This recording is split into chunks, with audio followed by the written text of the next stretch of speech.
สุเมธาโสห้องประธานอบส.เมืองและก็นำถวายความเคารพพระเทรานุเทระเจริญธรรมหนองสมณเณรแล้วก็เจริญพรญาติโยมอุบาสกอุบาสิกาทุกหมู่บ้านที่ได้ร่วมกันมาถวายสังฆทานแล้วก็สามิจิกรรมทำของวัดอยู่ที่วัดศรีสมดีบ้านห้วยมื่นในมือนี่การทำสามิจิกรรมทำของวัดนี้ก็เป็นประเพณีของพ่อแม่ครูบาอาจารย์ที่เฮ็ดสืบกันมาตั้งแต่รุ่นก่อนๆพุ่นแหละตั้งแต่ปู่ย่าตายายพุ่นแหละฝากกันเฮ็ดกันมาในเมื่อมีการเข้าพรรษาแล้วครูบาอาจารย์เพิ่นก็สิมีการทำสามิจิกรรมทำของวัดเพื่อเป็นการแสดงออกซึ่งความเคารพต่อพระเถระต่อผู้เป็นครูเป็นอุปชฌาย์อาจารย์อันนี้ก็เป็นอริยประเพณีของพระภิกขุสงฆ์ที่เพิ่นเฮ็ดสืบกันมาตั้งแต่รุ่นก่อนๆพุ่นแหละจังว่าเฮาคุมื้อนี้เฮาก็พากันเฮ็ดสืบกันไว้ต่อไปเรื่อยๆอันนี้เป็นอริยประเพณีอันดีงามของพ่อแม่ครูบาอาจารย์เพิ่นพาเฮ็ดไว้จากรุ่นนี้ก็สู่รุ่นต่อๆไปอันนี้คือการทำสามิจิกรรมทำของวัดก็อันนึงอันที่สองก็เป็นการเยี่ยมยามทำข่าวมาพบมาพอกันแต่ละบ้านแต่ละทีแต่ละบอนก็ได้มาพบมาพอกันได้มาเห็นกันได้มาทักทายกันมาเยี่ยมยามทำข่าวกันก็เป็นการมาเยี่ยมยามพี่ยามน้องก็แม่นทางด้านญาติโยมก็เนาะได้มาพบมาพอกันในปีหนึ่งก็เฮาบ่ค่อยมีเวลาไปหากันอันนี้เฮาก็อาศัยว่าในการเฮ็ดบุญแหละคือบุญทำสามิจิกรรมทำของวัดสังฆทานเฮามาพบมาพอกันอันนี้สำหรับญาติโยมเนาะแต่ว่าสำหรับครูบาอาจารย์ในเมื่อเพิ่นมานี่ก็มาทำตามหน้าที่ตามหน้าที่ของครูบาอาจารย์คือการมาแสดงออกซึ่งความเคารพต่อพระเถระเพราะฉะนั้นมามื้อนี้ก็ถือว่าเป็นทีน่าอนุโมทนาอย่างยิ่งเนาะนำพ่อแม่ครูบาอาจารย์เจ้าอธิการวัดทุกวัดภายในขอบเขตเมืองทาปังทองว่าโดยเฉพาะกันแม่นในเมืองทาปังทองเลยเนาะในขอบเขตไก่ไล่ตั้งแต่บ้านโนนสว่างบ้านบากคุ้มค่ำเนาะทางนั้นทางพี่กับทางพี่ก็มาตั้งแต่หน้าห้วยไล่ภูตินตกทางพี่ก็มาตั้งแต่ภูพะนางบุตรพานทางพี่ทางคนกับทงปางไม้โพสีโขกโพสีเซอันนี้ก็ขออนุโมทนานำพ่อแม่ครูบาอาจารย์ที่ได้มาปฏิบัติกิจแก่แม่นมื้อนี้การบวชเป็นพระภิกขุสงฆ์นี่ก็ได้มีกิจที่จะต้องได้เฮ็ดได้ทำคือเรียกว่ากิจวัตร10อย่างครูบาอาจารย์เป็นกิจของครูบาอาจารย์มีอยู่10อย่างสำหรับผู้ที่บวชมาแล้วอันที่1คือลงอุโบสถอันนี้เป็นกิจหลักๆเลยกิจลงอุโบสถนี่จังว่าในเมืองเฮานี่พากันลงทุกศีลบ่ว่าศีลเพ่งหรือว่าศีลดับแต่เป็นกิจสำคัญของพ พระภิกษุสงฆ์ผู้บวชเข้ามาในพุทธศาสนา อันที่สองก็แม่นคือบิณฑบาตเลี้ยงชีพผู้บวชเข้ามาแล้วต้องบิณฑบาตเลี้ยงชีพเพราะว่าเฮาก็ได้รับจากอุปสาแล้วว่าเพิ่นบอกเลยอยู่ในอนุศาสตร์8ข้อที่1เพิ่นว่าตอนขอที่เพิ่นอนุญาตให้เฮ็ดให้ทำเพิ่นว่าบินดิยาโลปโพสนังนิชยาบัพพสาตัทธาเตญวัสิวังอุสาโหกาลนิโยอาติเลกาลาโพอันนี้เพิ่นเอิ้นว่าเพิ่นบอกให้บิณฑบาตเลี้ยงชีพอะไรก็ต่อมาอีกก็แม่นกิจอันที่3ก็แม่นไหวพระสูตรมนต์อันนี้ก็เป็นไหวพระสูตรมนต์เช้าแลงอันนี้ก็เป็นเบียกเป็นกิจของพระอันที่3ก็แม่นกวาดอาวาสวิหารล้านพระเจดีย์หรือว่าปฏิสังขรณ์สอบสร้างสาพัฒนาวัดว่าอาหามอันที่5 ก็คือหักษาผ่าคล้องบ่ให้มันขาดจากคล้องเพราะว่าต้องหักษาผ่าบ่ให้มันขาดจากคล้องถ้าผ่าขาดจากคล้องแล้วมันสิเป็นนิสกีปจิตติเป็นอบัติอันนี้คือข้อที่5ข้อที่6ต้องไปอยู่ปริวาสกรรมในปีหนึ่งนี่ครูบาอาจารย์อยากให้ไปเข้าปริวาสกรรมอย่างบ่ได้กับปีละเถื่อสำหรับผู้ที่เป็นพระสงฆ์องค์เจ้าเพราะว่าอยู่ในวัดว่าอาหามบางเถื่อเฮาก็สิได้เป็นอบัตสังฆาทิเศษบางเถื่อก็บ่เป็นก็ไปเข้าสำระไปพึกเอาไว้ก็เป็นการดีอันนี้คือกิจวัตร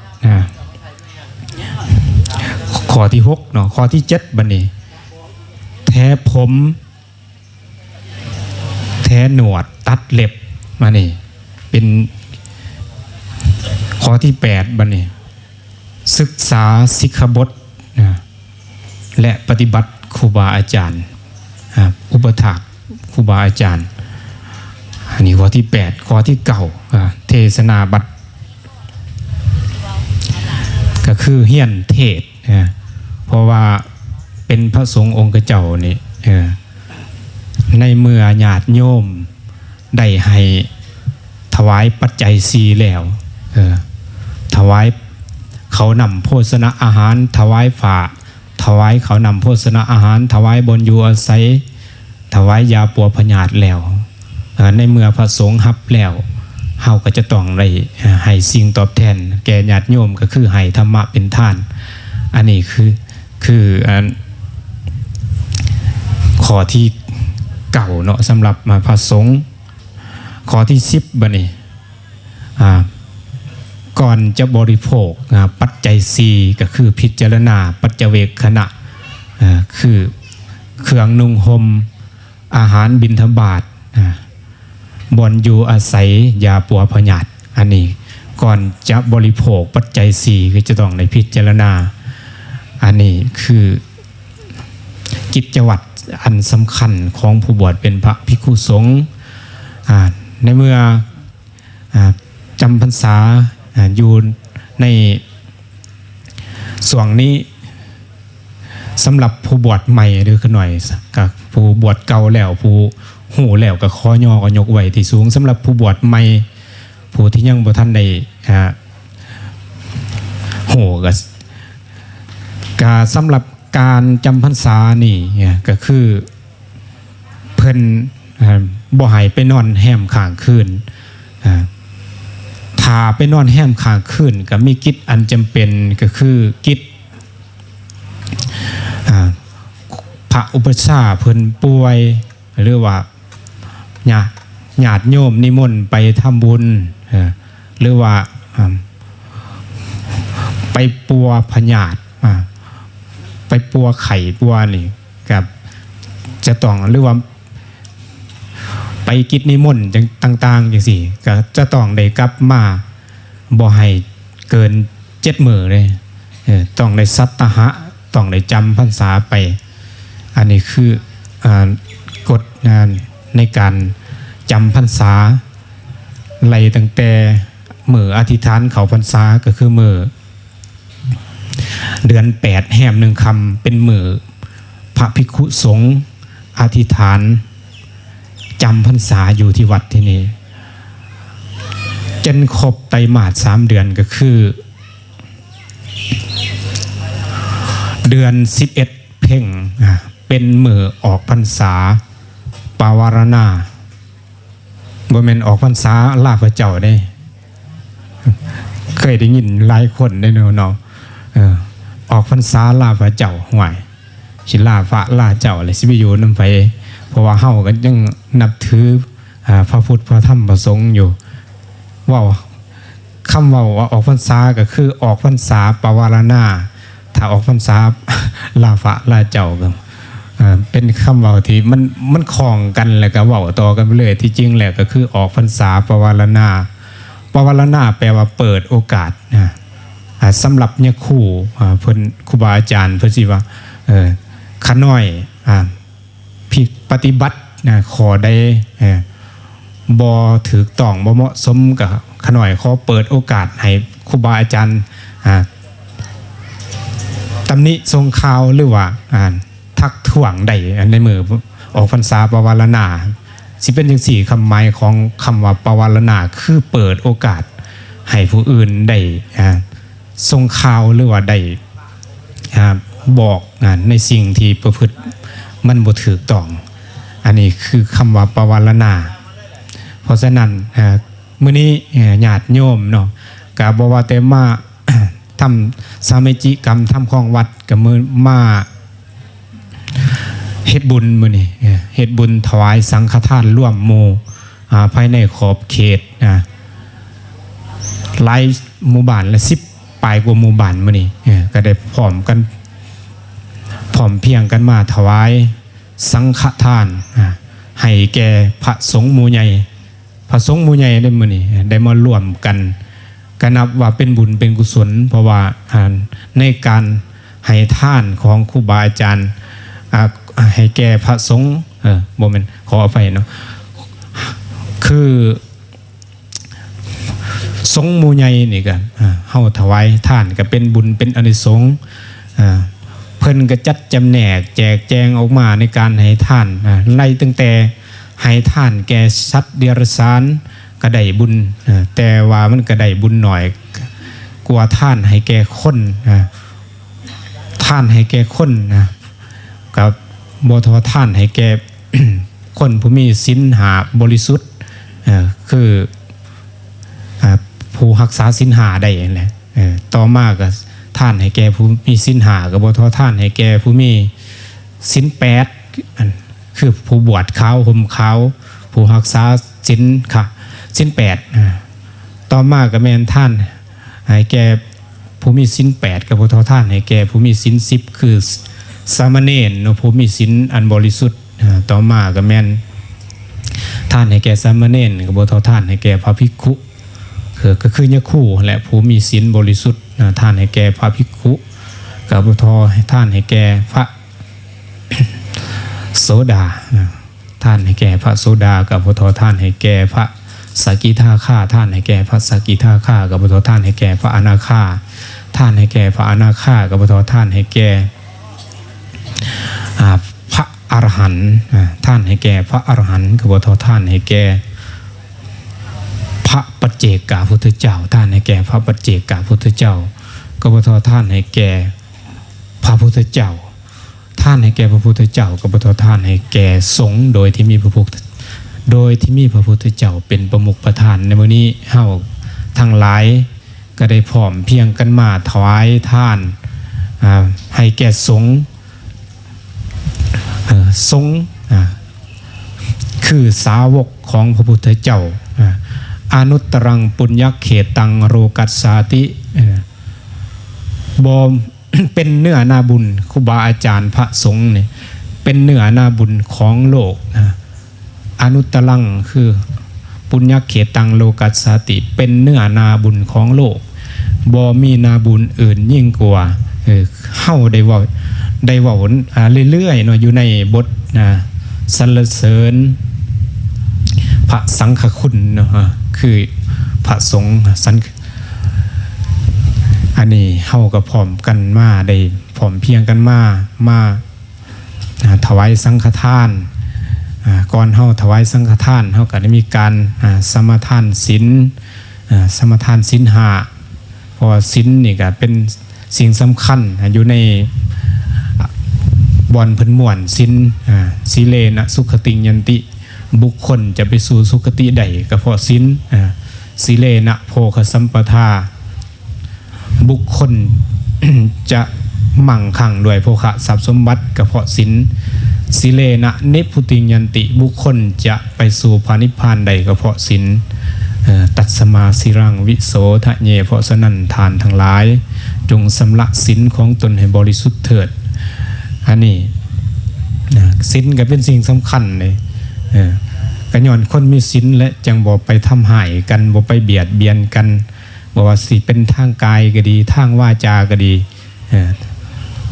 เฮากับบ่เพราะว่าอยู่ในศีลห้านะเพิ่นสิให้งดเว้นอยู่5อย่างเนาะก็คือ 1. ปาหน้าเว้นจากการฆ่าเว้นจากการเบียดเบียนสัตว์ก็ดีคนก็ดีคนต่อคนก็บ่ให้เบียดเบียนกันอันที่2ก็อาทินนาเว้นจากการลักทรัพย์อันที่3ก็แม่น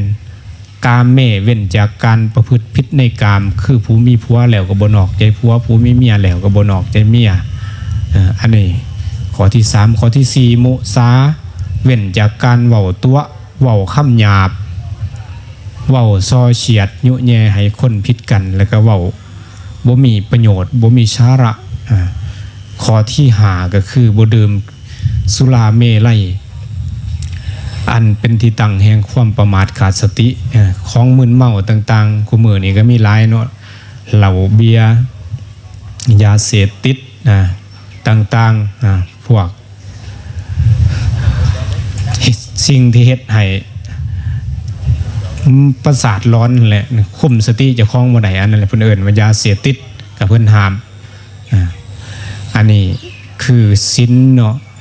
เป็นเพราะฉะนั้นเฮามามื้อนี้เฮาก็พากันได้มารักษาศีลแล้วก็มาให้ทานพร้อมแล้วก็มาภาวนาพร้อมคือขณะนี้เฮาก็ได้ฝากกันนั่งเจริญภาวนาฟังเทศน์ฟังธรรมฟังครูบาอาจารย์เพิ่นเว้าให้ฟังในขณะนี้ก็เป็นการเจริญเมตตาภาวนาไปในตัวเพราะฉะนั้นการที่ได้เว้าได้ว่ามามื้อนี้เนาะก็คือสิเห็นสมควรแก่เวลาก็ ในถ่ายสุดท้ายนี้ก็มีจากฝากขอคิดเนาะฝากขอคิดให้เอาไปคิดพิจารณาเพื่อสิได้นำเอาไปเป็นขอคิดเตือนจิตสะกิดใจในบรรทายก็คือมีคำเว้าเพิ่นเว้าไว้ว่า